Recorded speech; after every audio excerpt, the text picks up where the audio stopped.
Shalom Uvrachá, amigos da ONG Pergunta ao Rabino, e muita gente está perguntando sobre a situação em Israel. E hoje estamos aqui na nossa instituição, na nossa ONG, com a presença da nossa querida diretora, Oi. Rivka Raya. Após Pessah, né? Após Pessah, do nosso querido Khalil. E o assunto de hoje é a situação em Israel. E uma pessoa me perguntou, amigos da ONG, pergunta ao Rabino. Ele me falou assim, ele é um Hassid Belt. Ele viaja, ele mora lá em Israel, ele viaja para o Rebbe de Belt.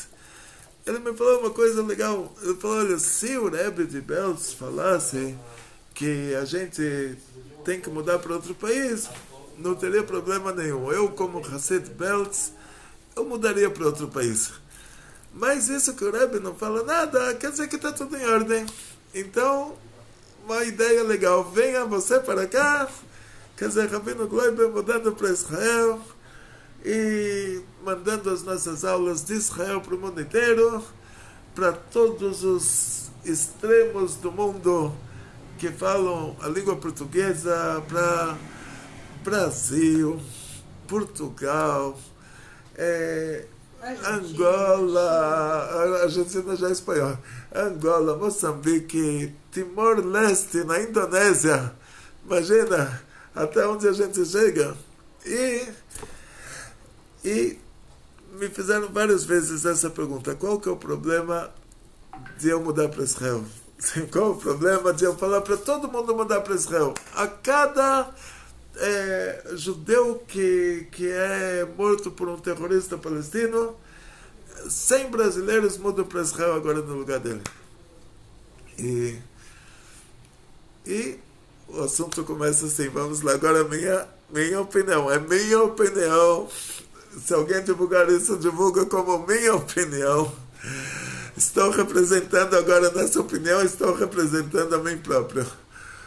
Uma mulher, quando ela engravida, todo mundo mima ela. Fofinha, fofinha, fofinha, fofinha, todo mundo, até o 9º mês, fofinha, fofinha, fofinha, fofinha, ela está grávida, daqui a pouco o neném vai nascer. Na hora do parto, Deus me livre, dores horríveis, gritos e berros, sangue para tudo quanto é lado. Depois que o bebê nasceu, mais fofinha ainda.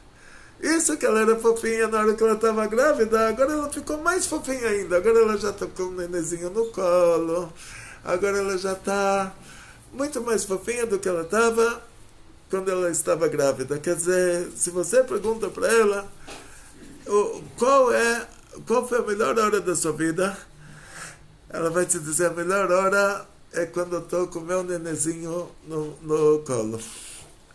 Quando você estava grávida, estava legal, estava muito bom. E qual foi o pior dia da sua vida? O pior dia da minha vida foi o dia do parto. Foi o dia que eu tive que dar a luz. Por isso, diz o Rabbi Shimon Bar Yochai, porque a mulher traz um korban, porque uma mulher que deu a luz, ela traz um korban hatat, ela tem que dar um sacrifício no Beit HaMikdash, que é um korban hatat, porque na hora que ela está dando a luz, ela jura que nunca mais ela vai dormir com o marido. E isso pela Torá é proibido. Quando o noivo e a noiva se casam, aí eles não são um irmão e irmã, eles não são pai e filha, nem mãe e filho. Eles têm que dormir juntos. Só que nessa hora ela fala, se eu dormir com meu marido de novo, vou engravidar de novo, vou dar luz de novo, vou ter que sofrer tudo isso de novo. Ela jura que nunca mais vai engravidar. Aí depois passou, na hora que ela está com o nenenzinho, ela falou, agradeço a Hashem por tudo, valeu a pena todo esse sofrimento que eu passei. E aí ela traz um korban pela coisa que ela falou na hora do sofrimento, quer dizer que na hora do sofrimento, coitada, ela só vai pela besteira, quer dizer, ela não tem como, na hora do sofrimento, não tem como agradecer a Hashem por todos os sofrimentos na hora do sofrimento.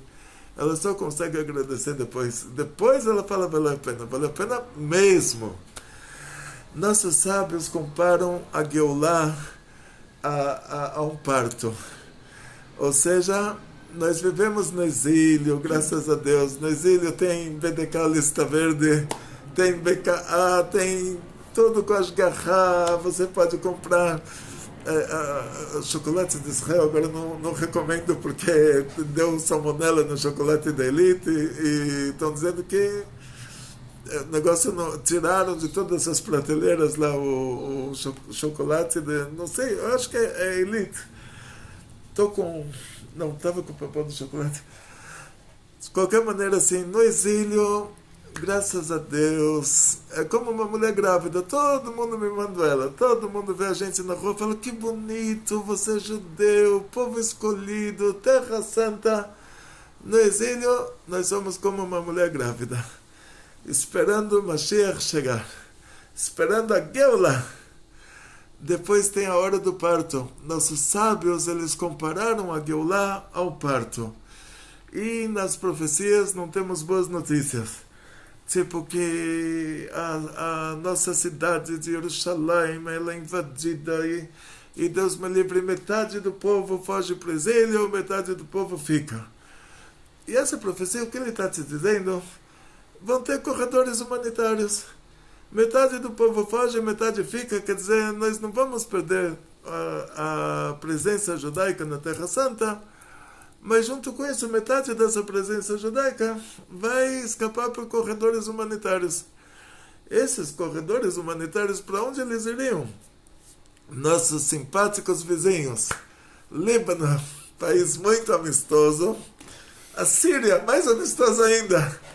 Meu avô fugiu do Líbano e o RNE dele era da Síria. Então estou aqui por causa disso. Estou aqui porque por causa do Líbano e por causa da Síria. Ou seja, que mais Israel tem de vizinhos para corredores humanitários? A Jordânia, Egito, todo mundo muito simpático. Tem o mar Mediterrâneo, tá bom, dá para mais. Infelizmente, o que a gente vê é uma situação difícil. Dizem nossos sábios, as profecias negativas, elas não são obrigadas a acontecer. A gente pode falar para Hashem: já tivemos o holocausto, não precisamos mais de Gog e Magog. Dessa parte que se refere aos judeus. A parte que se refere aos povos do mundo, tá bom, você faz o que você quer, você julga eles da maneira que você quer. A gente não se mete. A gente nunca pede o mal para alguém. Os anjinhos lá no Tribunal Divino, eles estão fazendo essa contabilidade por nós. Sempre que uma pessoa faz mal para o outro, lá no Tribunal Divino isso já é contabilizado e já é decidido o que essa pessoa vai receber de castigo por estar fazendo mal para a gente. Então, o que foi decidido lá em cima para o Irã e para a Síria e para a Hezbollah do Líbano e o que foi decidido no Tribunal Divino para eles, o Tribunal Divino que se vire com eles. Os anjinhos do céu, eles sabem fazer essas contas, não é problema nosso. Mas essa parte do Gog e Magog, que conta o profeta que Jerusalém é invadida e metade do povo foge e metade fica, essa parte pode ser cancelada. Porque uma profecia negativa, ela depende das nossas ações.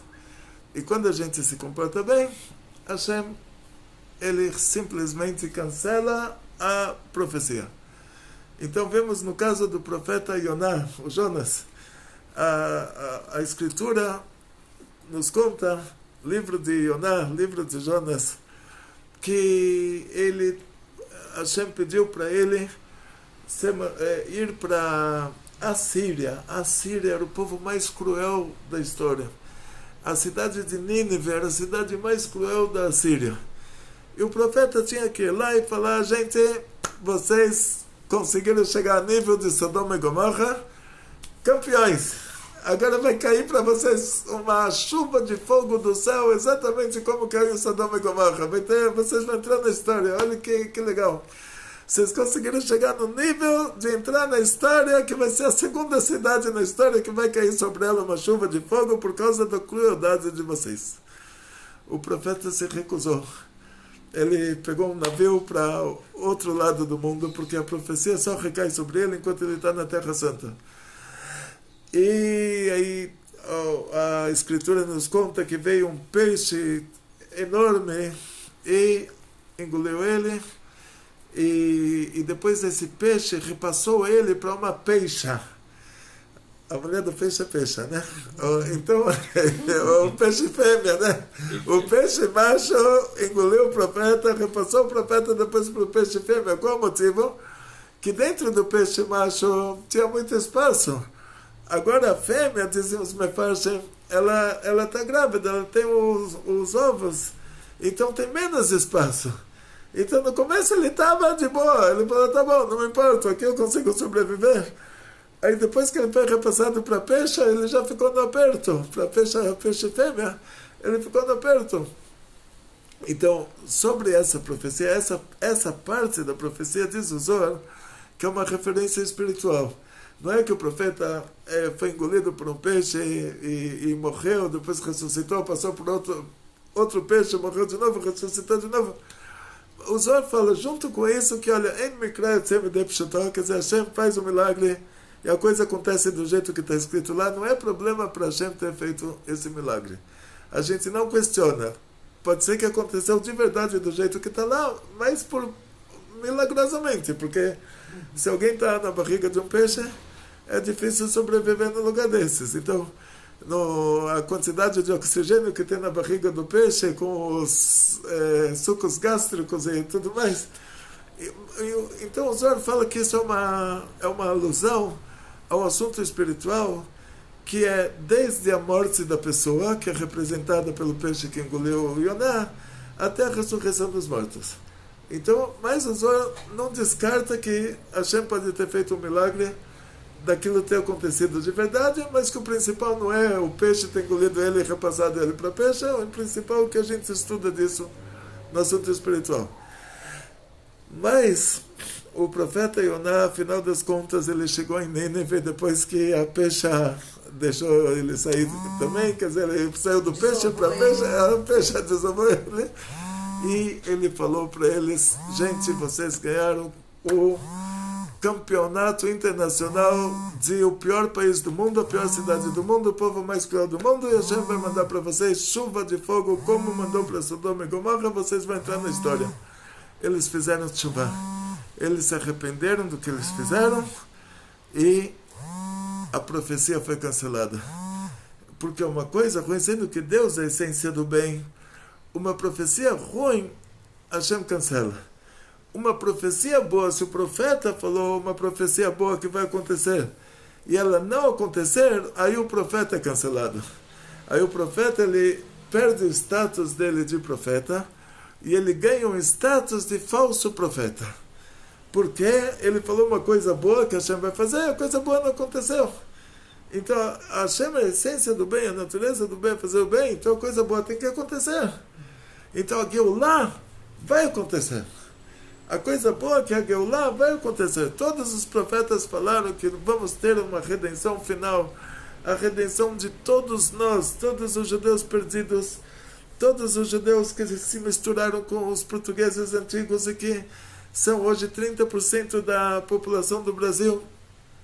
Todas as 10 tribos perdidas, que vai saber os índios brasileiros de onde eles vieram. Conversamos muito sobre isso esta semana. Nós estávamos acampando, Rabino Gleiber acampando, e tinha índios cantando no meio do mato. E nós conhecemos, no camping, conhecemos um guarda florestal. Aí a minha filha Arif que falou para o guarda florestal, tem índios cantando no meio do mato. E ele falou, não, eu sou guarda florestal, eu dou multa. Se eu pego esses índios caçando, 10 mil reais de multa. 10 mil reais de multa. Se o índio caçar alguma coisa aqui, 10 mil reais de multa. Mas ele falou, não tem índios aqui no meio do mato. Não tem. Então, mas se ele pega, ainda tem, os animais são protegidos, multa direto. No fim tinha índios lá, mas eles estavam fazendo era uma programação, tipo, eles vieram de outro lugar e estavam fazendo uma apresentação, tinha índios de verdade.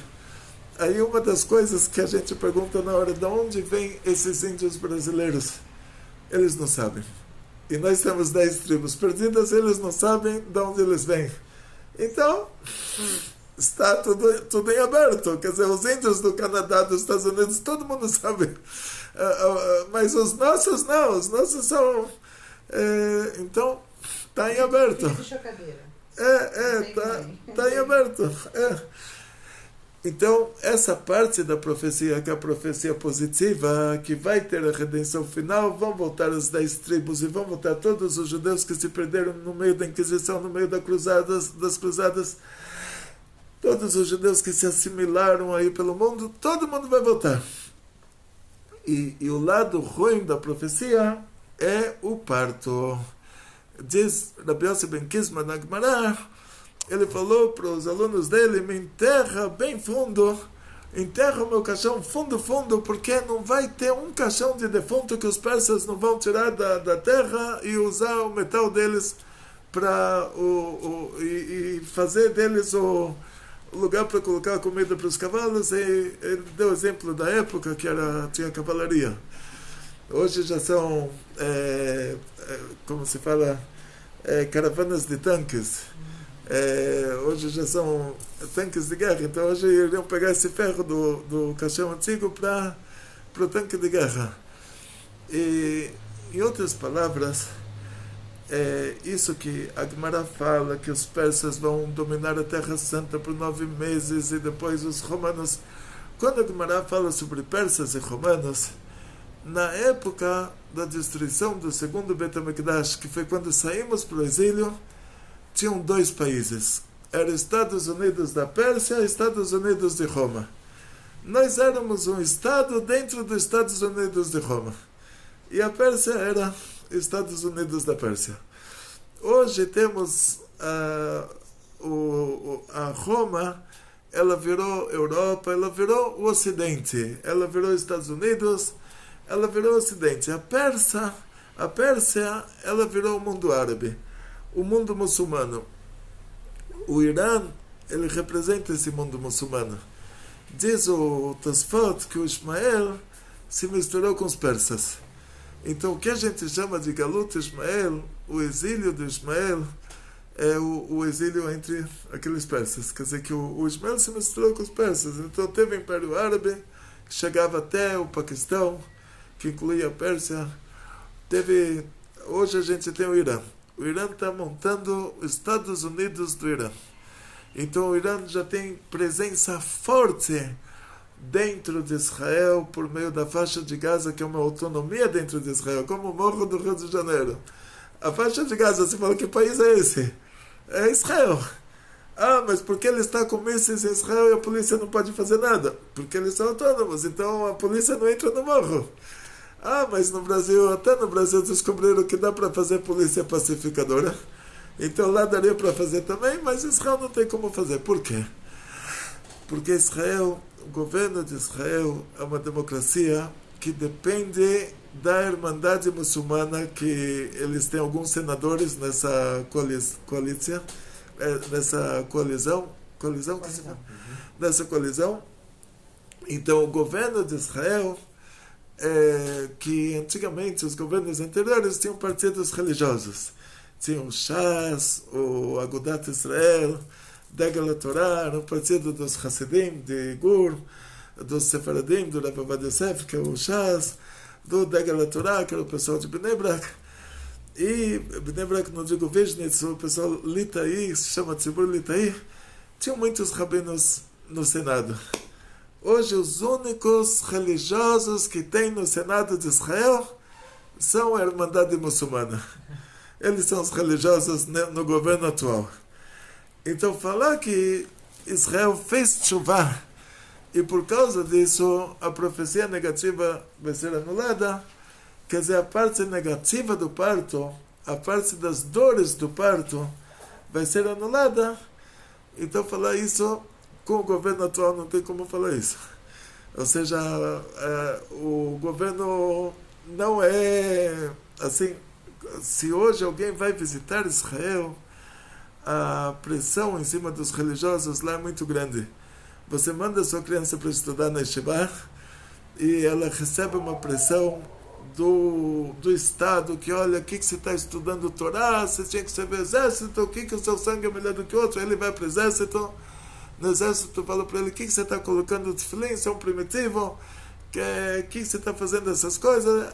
Chuta o pau da barraca, a criança sai do exército, ele já não é mais religioso, ele se orgulha disso, que ele subiu de nível, ele já não é mais religioso, já a religião judaica para ele já é uma coisa que ficou na história, quer dizer, os pais já ficaram para trás, uma nova geração.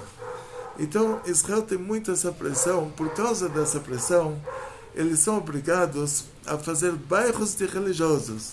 Alguém que não é religioso, por exemplo, aqui a gente mora no meio dos brasileiros. Nenhum brasileiro vem me olhar feio porque eu não sou católico como ele, ninguém vem me pressionar e falar que você é judeu, você tem que rezar comigo na igreja, ninguém aciona pressão sobre ninguém. Eu posso morar no meio dos brasileiros, eu estava no camping, minha filha fez um monte de amiguinhas lá Liberdade religiosa. olha, liberdade, assim, a gente não precisava se preocupar. Ela ia visitar a barraca da amiguinha, a gente não precisava se preocupar. Conversamos com a mãe da amiguinha, falamos que nós somos judeus religiosos, não precisamos nos preocupar que eles vão conversar com ela. Falamos que ela não pode comer a comida deles, aí a mãe da amiguinha falou, então a gente não vai dar nada da nossa comida para ela, na hora que ela tiver com fome a gente manda ela de volta para vocês. Não precisamos nos preocupar, não tem essa preocupação que a minha filha vai lá na casa de uma menina que não é religiosa e vai voltar, vai querer assistir televisão no Shabbat. Não tem essa preocupação. E lá em Israel, por causa dessa pressão, eles foram obrigados, os judeus religiosos foram obrigados a construir bairros de judeus religiosos. Não pode se misturar com o judeu não religioso. A gente não tem essa pressão dos que não são judeus. Como pode ser que eles tenham essa pressão dos próprios judeus? Então, por causa disso, que tem toda essa a religião judaica em Israel, ela perdeu agora até o direito. Uma inversão. Perdemos o direito de um rabinato que era responsável pelas conversões. A pessoa que se converte ao judaísmo, se a conversão é kasher, ele se torna judeu. E o governo tirou do rabinato essa opção. E agora qualquer um lá pode fazer qualquer conversão. E se é reformista é outra religião. Reformista, nós temos, na religião judaica tem 13 princípios.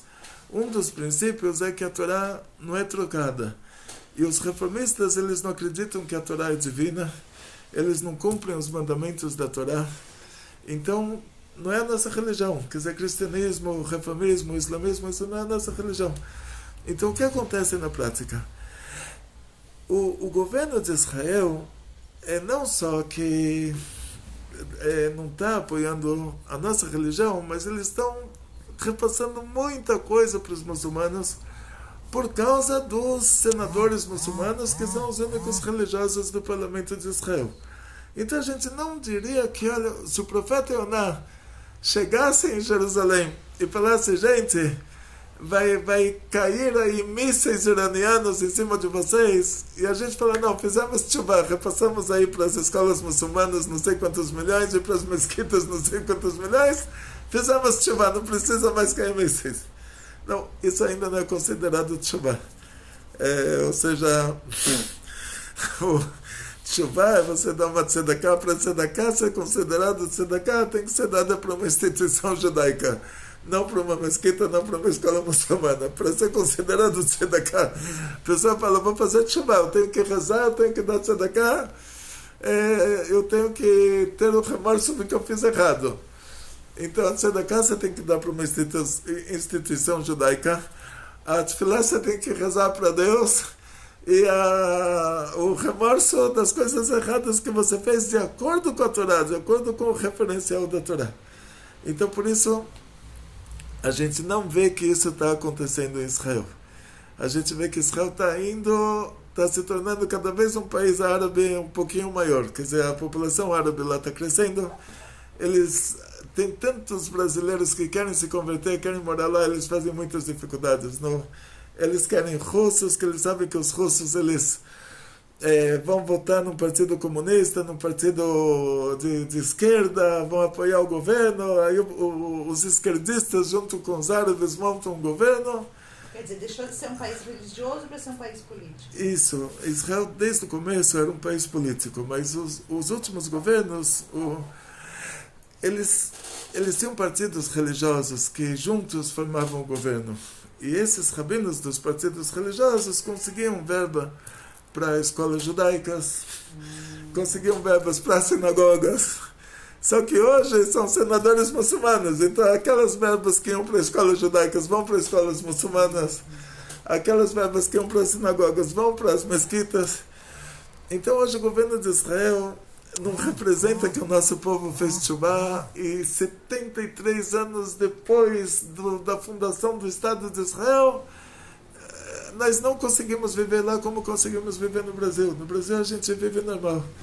Eu fui para um camping, eu era o único judeu do camping.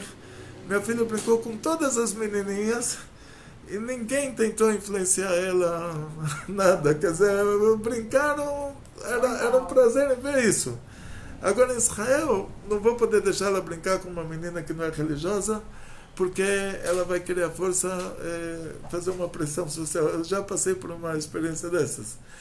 Estou te dizendo, por isso eu tive que morar em Farrabad, que era uma cidade que só tinham religiosos.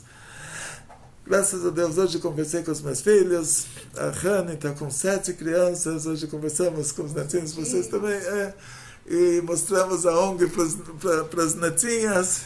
Conversamos com a Rafa, com a Sheina. E na prática, assim, ela está hoje em Migdal Eva, que também é bairro religioso. Israel, você não tem como morar nem no meio dos árabes, nem no meio dos judeus que não são religiosos, que aí você sofre pressão.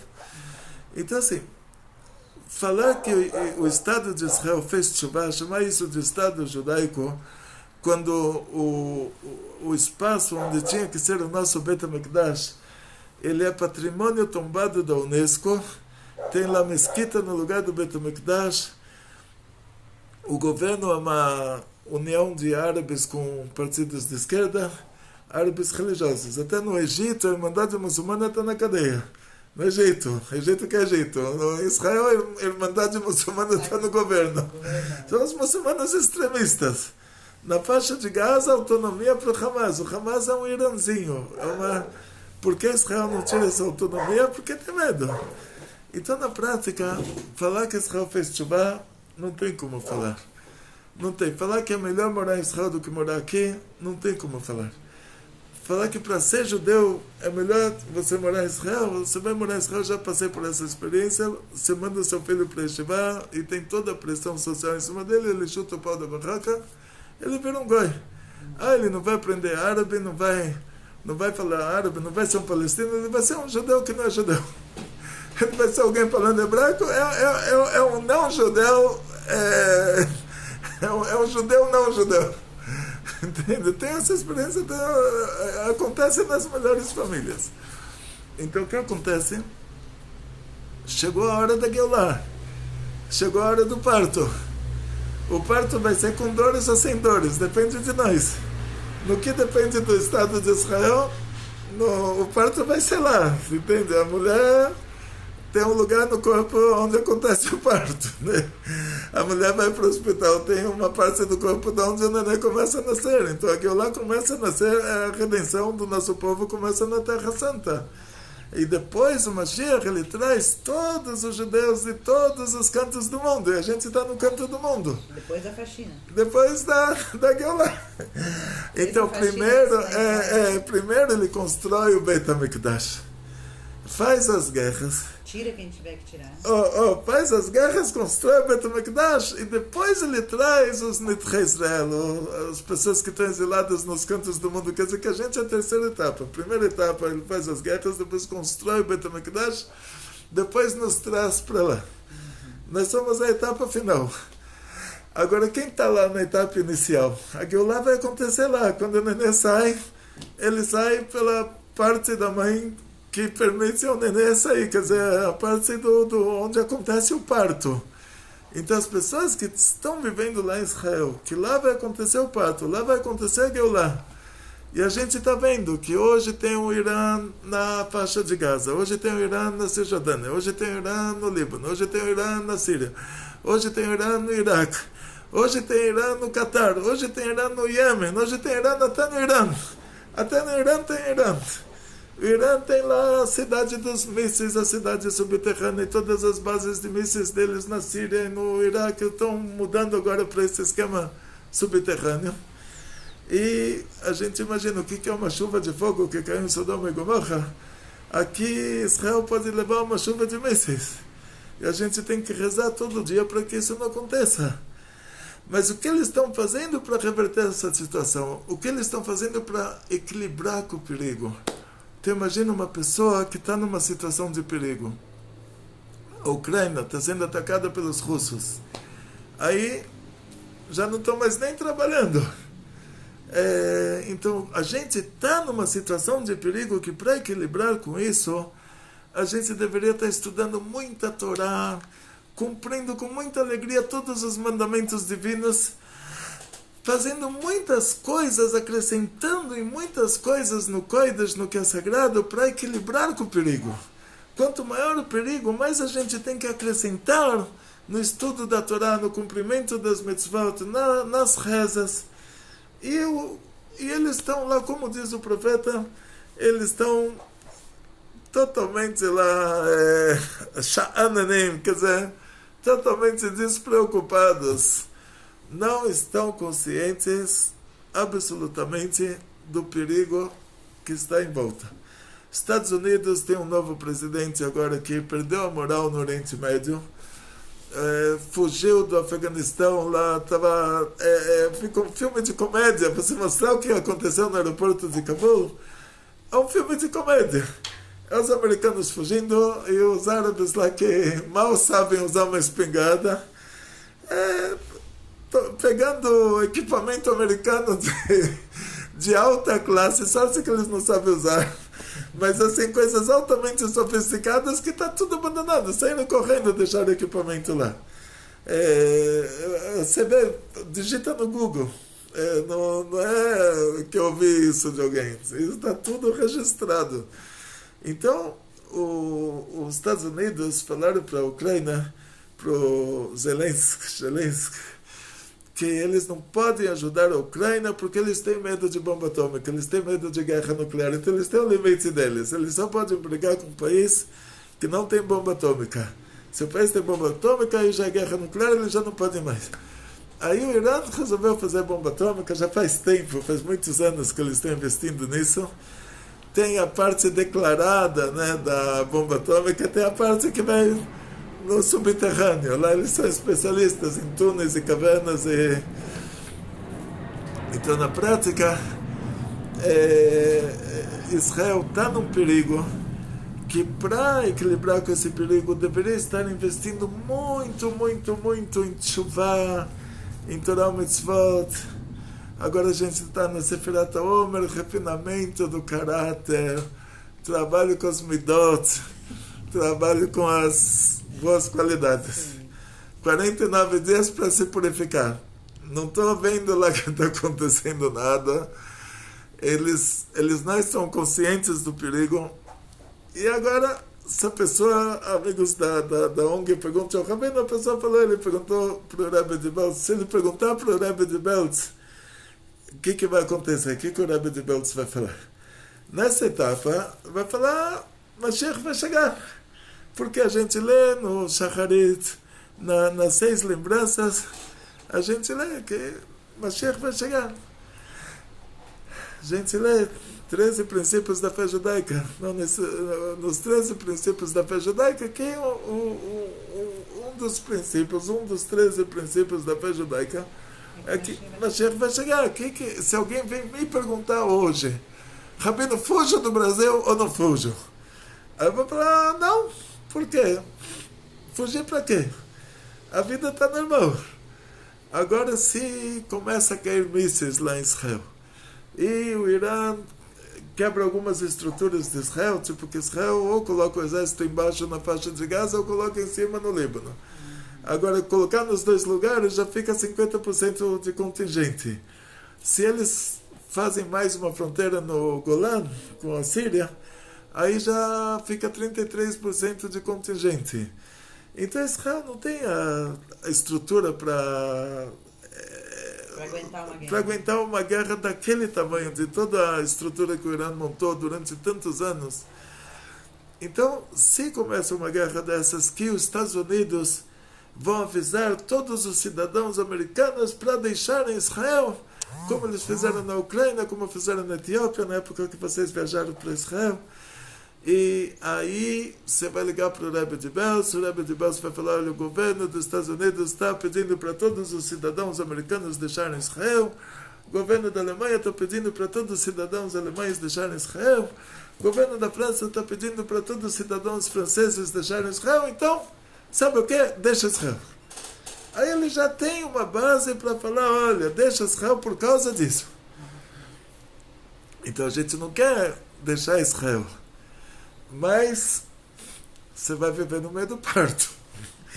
Quer dizer assim, a criança tem que nascer. A criança vai nascer, independente se você quer ou não quer.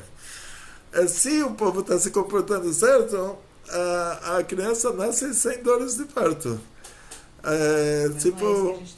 Mas não é isso que a gente está vendo.